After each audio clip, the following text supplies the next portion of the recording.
market update for this week, December 15th. I'm Gordon Scott. I'm happy to be with you. I'm really happy to be with you this week because, unlike in weeks past, where in the US, 5 o'clock p.m. in Singapore time is 2 or 3 o'clock a.m. I got to get up in the middle of the night to do this. This time, I'm actually in Singapore, and so it's light, and it's 5 o'clock in the evening, and it's much more convenient for me. So I'm very glad to be here doing this at this time. This is an interesting week. I've got a couple of charts to show you, and bear with me. I hope that you'll be able to try to understand the sort of thing I'm putting together. But to make sure you don't miss the point, I'm concerned that the very strong US dollar that we've been seeing will come to a screeching halt towards the end of December and early in January, and that it might take a serious dive right about the time US stocks also do so. Now, this might not happen, but conditions are setting up that it could, and it's something you want to keep an eye out for. I'm going to show you why I say that. Meanwhile, it also looks like the pound and the Canadian are particularly weakening. This may have a lot to do with the talk of tariffs in the incoming Trump administration. You know, there's a lot of debate on what impact tariffs will have ultimately. But right now, President-elect Trump is holding out the idea that he's going to implement these tariffs. And that's something he can do with the stroke of a pen. He doesn't have to, get Congress to vote it in or anything like that. And so tariffs could come swiftly. And the market's acting as if they are expecting those tariffs to come swiftly. I think that's a big reason for the strengthening dollar. But it's interesting to me, isn't it interesting to you that although the dollar is strengthening against the yen, it's strengthening more against the pound and the Canadian dollar. I think that it's also well understood that Trump might be talking a game of tariffs rather than planning on a game of tariffs. I believe he's intending to use these as bargaining chips to try to get other political or economic concessions. And the problem there is nobody knows exactly what he has in mind or what his administration has in mind. What kind of concessions are they trying to get? So the problem will come regardless of whether or not the tariffs. I think the tariffs are kind of a tempest in a teapot right now. And the currencies are really moving because they're expecting tariffs to come. But sometime after the inauguration and deep into January, sometime after the Chinese New Year, probably we'll see the true impact, whether or not those tariffs are going to get implemented, and whether or not they're going to have an effect on anything. And so right now, the market is just acting in sort of fear and apprehension mode. It's the interesting and most important thing about that is that if things don't transpire the way the market expects them to transpire right now, then we'll see big retracements on those. And that's the first component for what I think could happen with the US dollar. A lot of fear and concern about the impact of tariffs. And so US dollar is strengthening against many other currencies. And I think that there's a real possibility that late in December, early in January, we could see that sort of shift, maybe even going into February, we could see that completely reverse.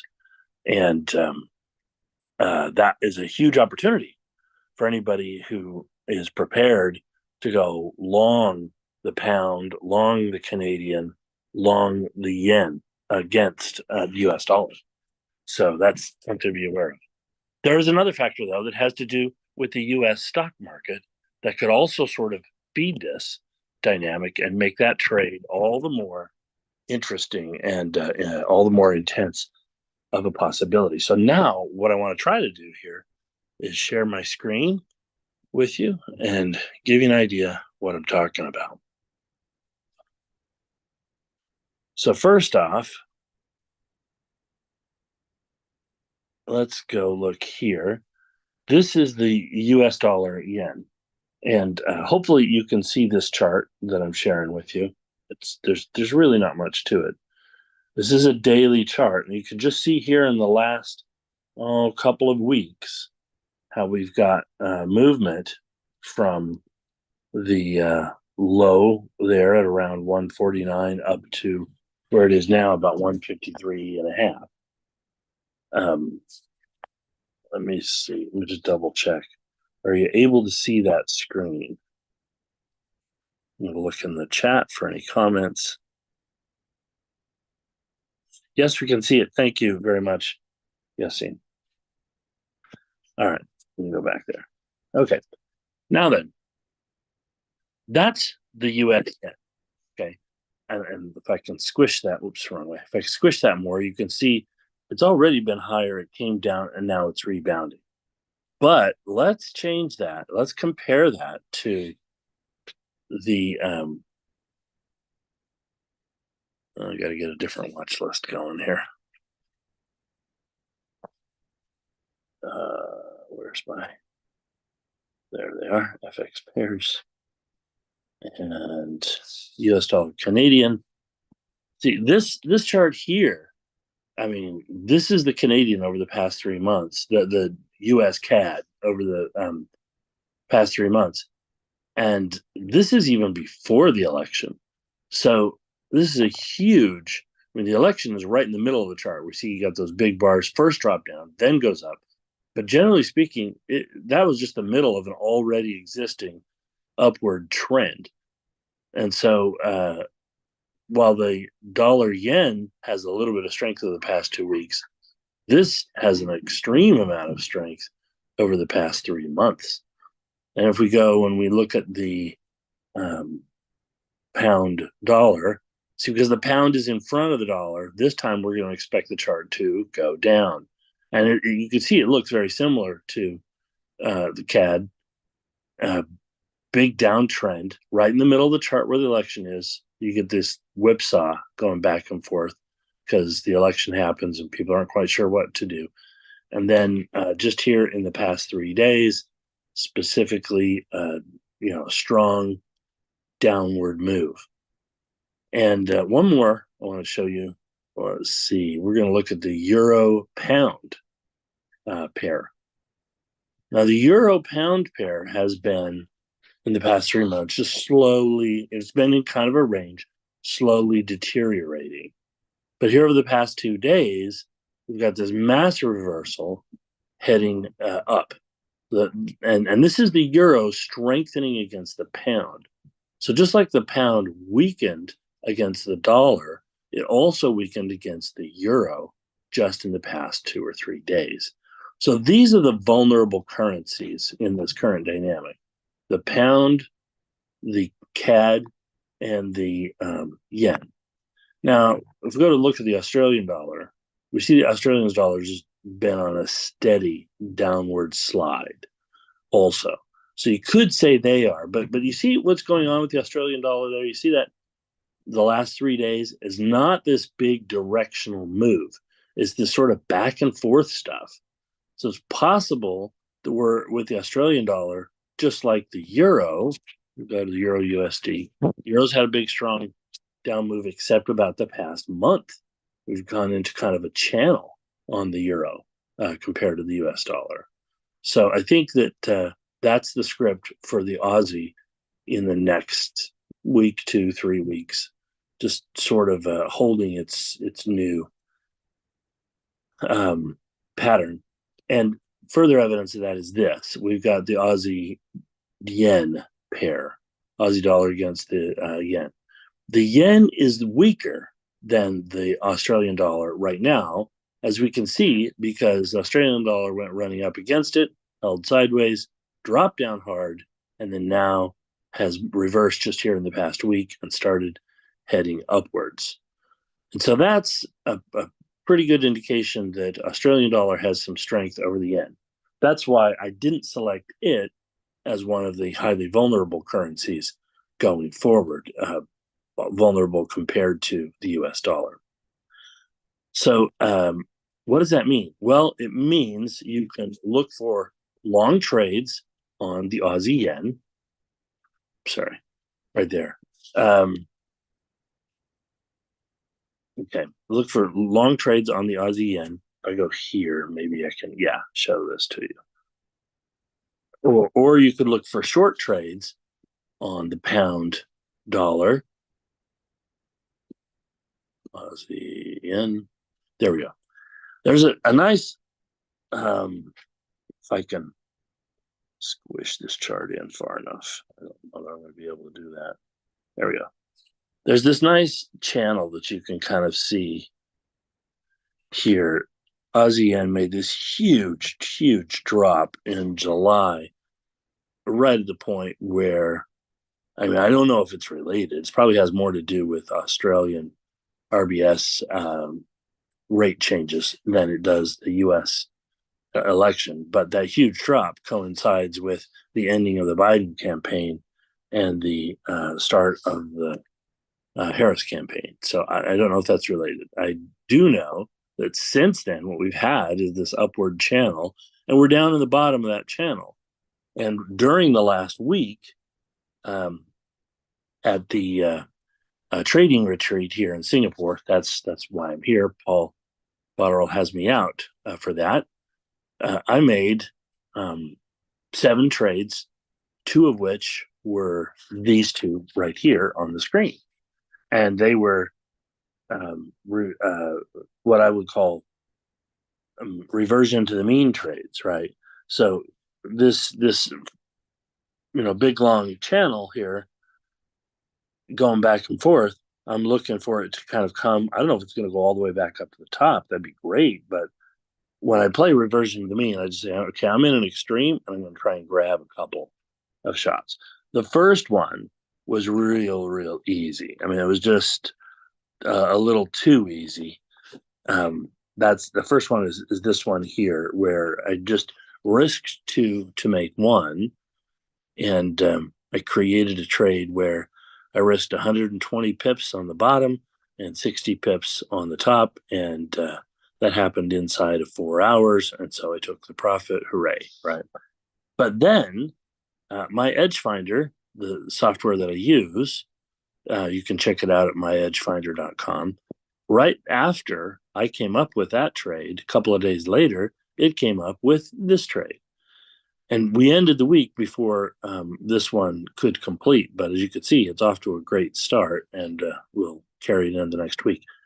And the trade that my Edge Finder showed was 86 pips risk and 120 pips gain.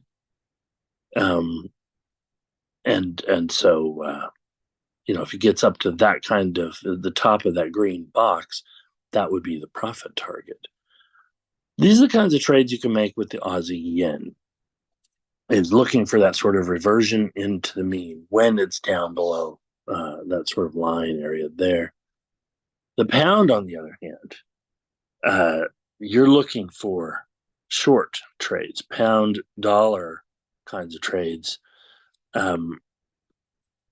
That one, you see, we've got those 2 big bars. I imagine we've got 2 more down days to go there, but on a smaller time frame, let's look at something like a 1-hour chart. There might be an even easier to trade opportunity. So we've crossed that line there, and we're coming down, right? And right at the last of the session, you can see it sort of contracted in price and then closed on a down candle. That hour was a down candle, and it closed on a significant low, a multi-week, multi-month low. we're going to be really interested to see how when the market opens up, where it's going to be. Is it going to continue? Is it going to just drop down and keep going? If it gaps down in any way, I think that's a trade. I think that's a signal because it shows the weakness is continuing. That's not what I expect to happen. I expect a little bit of a gap up, and then watch for a retracement. Look for any sort of you know hesitation or resistance on the hourly chart. And when you see it, then set up, easiest thing to do, set up a trade that goes short, and you want to risk something that is kind of typical for a 1 hour time frame, maybe double that amount. You could use the ATR to do it, or you could just eyeball it and say, hey, what was the difference on these candles, right? 126.36, and down here it's 126.14, 16, 20, 22 pips, right? So like risk 40, say 45 pips, and take half of that, 22 pips, as a profit target. And that's the way I like to play it. Risk two to make one. I know that my losses are bigger when I do that, but if I'm trading with the trend, I will tend to win more than 66% of the time, which is what I win by random. And if I win, 70, 71, 72% of the time, then that's over many trades. That's where I make my money. So anyway, that's the kind of trade you could do on the pound. And let's see, the US Canadian, I should say. Come on, there we are. So US CAD is, going to be long, right? Now it might, I would expect, just like the pound, I don't expect the pound to continue. I expect the pound to reverse a little bit. I expect the US Canadian, to also reverse a little bit. So it's going to come down, it's going to find some support, and then when you find that support, time to go long on this. Same kind of situation. You could risk, uh, 40 pips and try to take 20. Or if you feel like you want to give it more room, 50 and take 25, that sort of thing. That's to set up the risk two to make one, which I really feel strongly that when you're doing reversal to the mean trades, that's the best kind of trade to do. Okay. Now, I want to switch gears here and go over to different watch list and tell you sort of behind the scenes. This is what's sort of driving the U.S. stock market and how that might play into the activity in the currency markets. So if you look here at this list, this is what happened. This is how the market closed on Friday. Okay. And that's Intel, tech chip company, and minus 2.2. That's a bad day for Intel. Newmont Mining, that's gold mining company, they're down 3%. Bad day for Newmont. Freeport-McMoRan, also a miner, down 1%. Not nearly as bad as Newmont, but Freeport's got, copper and other things going on there too. Advanced Micro Devices, chip, minus 2.83%. Airbnb, down 4.7%. That's a whole nother storyline there. But stick with me. Gold, GLD, that is, the ETF, is off 1%. Housing, 1.2%. That goes with the Airbnb thing. American Tower Corporation, this is cell phone towers. It's commercial real estate. They're not down nearly as much. Meta Platforms, technology, down. Bank of America, not down as much, but still down. Amgen, pharmaceuticals, down. Netflix, entertainment, down. Verizon's up. One of the few that was up in my watch list here. The Russell 2000, down. Sorry, dry throat there. Microsoft off a little bit, but General Motors up. And there's the big one, Tesla. Against all the wind or the headwinds of the US market going down, here's Tesla going up, and not just a little bit, 4%. And in fact, if I click on this and look at the chart with you, look at that run Tesla has had since late October. And the election is right here. And between the connection with President Trump and Elon Musk, you can imagine that people thought, oh, Trump's going to behave favorably to Elon Musk. And so maybe this big move here is people thinking that Tesla is going to get some special treatment from a Trump administration. I don't know. It could also, and this is probably more likely, be that the tariffs, the talk of tariffs, are going to protect Tesla against Chinese electric vehicle makers. I don't know if you remember, but when Biden got elected 4 years ago, during these months, November to the end of the year, Chinese electric vehicle stocks looked just like this. They just took off, launched. And now we've got Tesla doing the same thing. Is it possible that this is sort of an undoing of what happened 4 years ago? Or at least the market's, thinking that that's what's going to happen? Don't know. All I know is that Tesla is pretty strong while the rest of the market looks pretty weak. So if I'm interested in buying something, I'm interested in buying Tesla. NVIDIA, most influential stock on the US stock market right now, it has eclipsed Apple and Microsoft for its influence on the indexes. This looks weak in a scary way. I don't know if you can just, if that jumps out or not, but this is a big head and shoulders pattern right here. You see this, not quite all the way to the left side of the chart, but about where that dashed line is. You see the sort of left shoulder and then the head, the higher bump in the middle, and then the right shoulder, right? That's like a triple top with the middle one being a little higher, and that sort of dashed line. That's just the close. That's why it's there. It's not a line of, the neckline of the pattern. That would be a little bit lower, but you could see it. You could see the neckline where it is. And, one good break below this, what we've got is the beginning of a potential downward trend on NVIDIA that could go from 135 all the way down to about 115.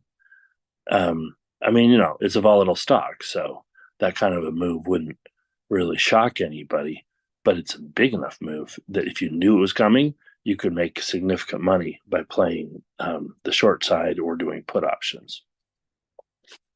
But if NVIDIA goes down that much, 15% drop, what's that going to do to the rest of the market? Well, it's going to be significant. Here's QQQ. It doesn't have any weakness. It's just raging to the top. If NVIDIA starts coming down, though, this thing will top out and show some weakness. I'm expecting that might happen in the next couple of weeks. SPY, it has already hit a bit of a top. See that here just in the past week? It's possible that if NVIDIA comes down hard and the tech stocks, we just saw on Friday, a lot of the tech stocks were very weak. If in fact that happens and the NASDAQ sort of curls over, the S&P 500 is going to get drugged lower. And as it moves lower, as it gets dragged lower, I think then that we could see a little bit of a reversal, a retracement on SPY. And that would coincide about the time that the US market or the US dollar could weaken for a little bit as people began to feel like that their choices about the Trump tariffs or the anticipation of them are overreactions. If the market feels like, oh, no, that's an overreaction, it's not going to have that much impact, then the dollar will come down. And it's also possible then that that will coincide with stocks selling off. So that's sort of a combined trend. I don't expect either of those trends to last long, but they could last as long as a month or two. And that's a big enough move that if you knew it was coming early in January and you could, do shorts or do puts on uh, the indexes starting in the early part of January, that's an opportunity for a really big trade.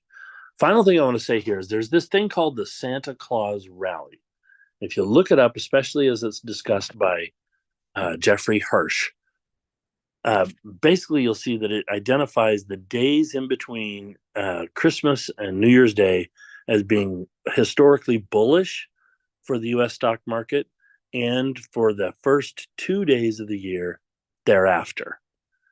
If in fact those first 2 days of the year are not bullish, but they start off with downward moves, then it's time for you to remember this weekly market update, because that could be the signal that you could be looking at a significant pullback and a correction on the belief about tariffs in currencies and beliefs about US stocks prospects for the coming year.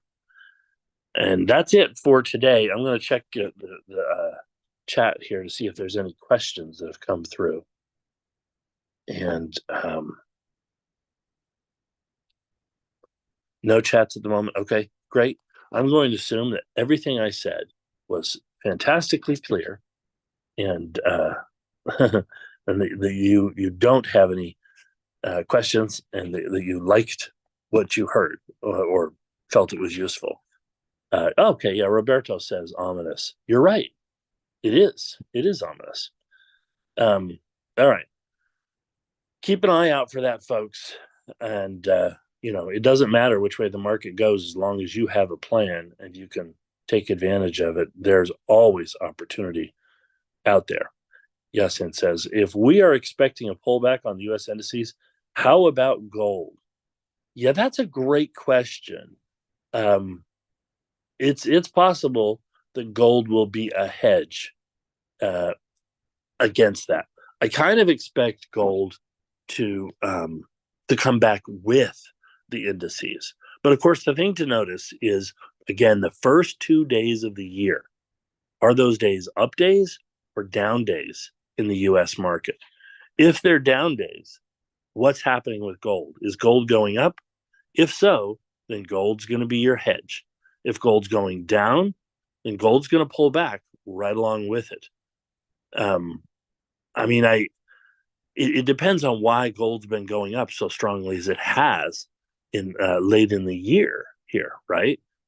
If the dollar's getting stronger, and it has been, we shouldn't have expected to see gold going up. We should have expected to see gold going down.